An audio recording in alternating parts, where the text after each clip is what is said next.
Good day kapadyak! Sa video natin ngayon, ituturo ko sa inyo kung paano magkabit o mag-install ng Halotech crankset. O tara! Kung bago ka lang sa channel ko, huwag kalimutan mag-subscribe at i-click yung bell icon para notified ka sa mga future videos ko. I-like na rin. Kaya kung newbie ka pa lang at hindi ka pa sure kung paano talaga siya ikabit, itong video na to ay para sa'yo. Okay, so bago natin ikabit tong crankset, kailangan natin siyang i-prep. Since nakakalas na siya, ito na yung pagkakataon mo para malinis siya. Lalo na kung second hand yung pagkakabili mo. Huwag mo siyang ikakabit na madumi siya. Tapos, kuha ka ng grasa at ipahid mo naman dito sa spindle. Hindi mo kailangan ng sobrang daming grasa. Okay, so yan na, napahira na natin. Ganyan lang kadami, ganyan lang kanipis yung pahid mo ng grasa. Okay na yan. Okay, so ito ang hawak ko ay drive side dahil nandito yung chainring. So ipapasok natin siya. Kung minsan, kailangan din ng konting pukpok. Yan, okay lang yan. Ito yung sa left arm. Ito naman yung tinatawag na naka-pinch bolt. So kadalasan sa Shimano, meron niyang safety plate. Ito, itong nasa gitna niya. Kapag binaba mo yan, meron niyang parang pin na pumapasok dito sa butas na to ng spindle. So, ang purpose niyan, para kung sakaling lumuwag o nag-fail yung pinch bolt, hindi agad-agad matatanggal yung crank arm. So, itong sa drive side, itong right arm, iangat mo lang siya. Tapos, itong left arm, ikabit mo pa ganito. Yan. Para opposite side sila. Yan. Siyempre, common sense lang naman din. Kung ikakabit mo pa ganyan yung crank mo, di magmumukha kang kangaroo niyan, di ba? Siyempre, common sense lang yan. Opposite side. Yan. Kapag nakakabit mo na itong safety plate, ibaba mo na siya. Yan. Hindi na yan matatanggal yan. Kahit hatak-hatakin mo yan. Hindi na matatanggal yan. Yun yung purpose niyan. Kahit lumuwag yan o mag-fail yung pinch bolt, hindi yan matatanggal.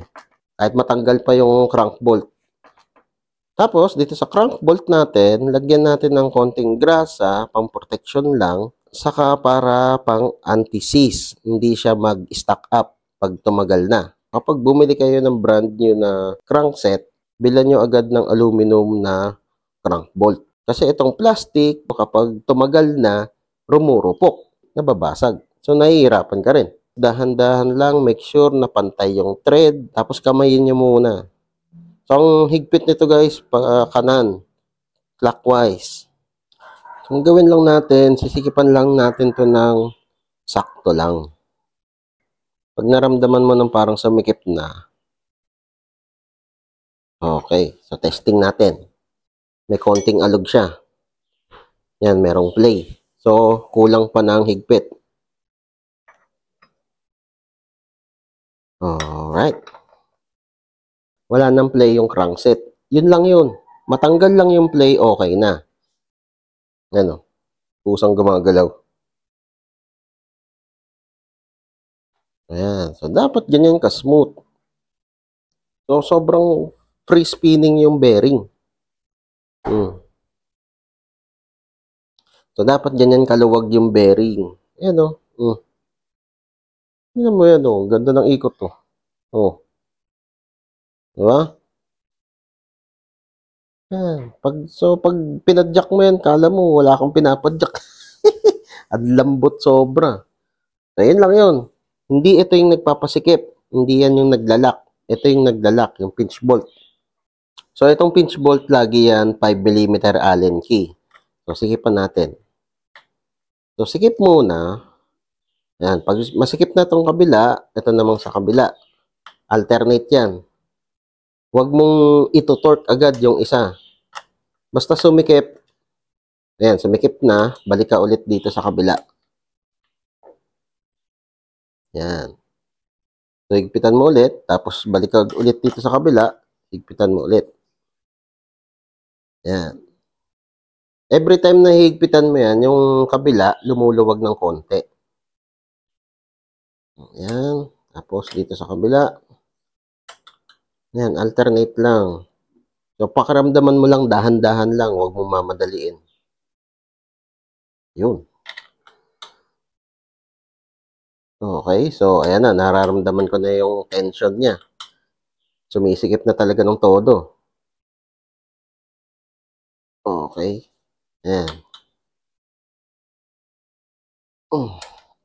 So mararamdaman mo yan eh. Kasi kapag pinipwersa mo yan ng dahan-dahan, medyo masakit sa kamay yun kasi lumalaban yung torque.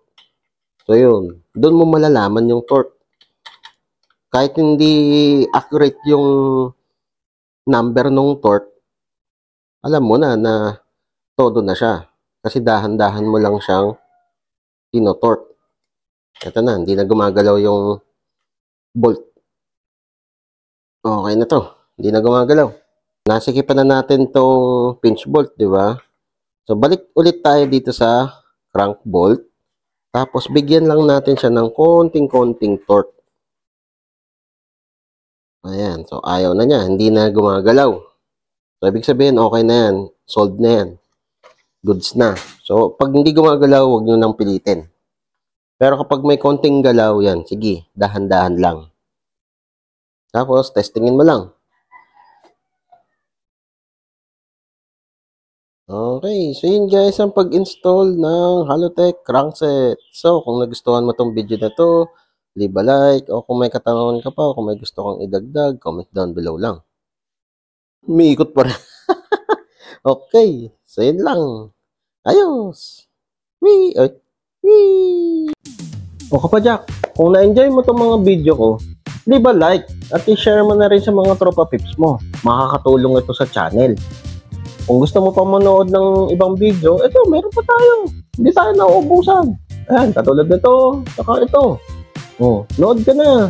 Madami pa tayong mga video na i-upload. Kaya, mag-subscribe at i-click yung bell icon para notified ka sa mga future videos ko. Maraming salamat. See you next time.